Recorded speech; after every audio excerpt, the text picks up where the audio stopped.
Hello, rice అయితే అయిపోయింది. ఇంకా నెక్స్ట్ అలా వదిలేసిన చామగడ్డల్ని ఇలా ఫ్రై చేసేసాను.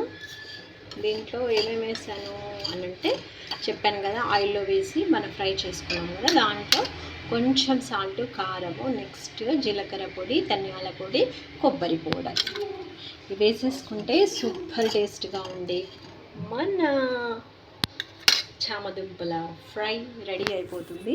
నెక్స్ట్ వచ్చేసి ఘుమఘుమలాడే చాలా స్మెల్ వస్తుంది, ఇంటి నిండా స్మెల్ వస్తుంది. ఏంటి అని అనుకుంటున్నారా?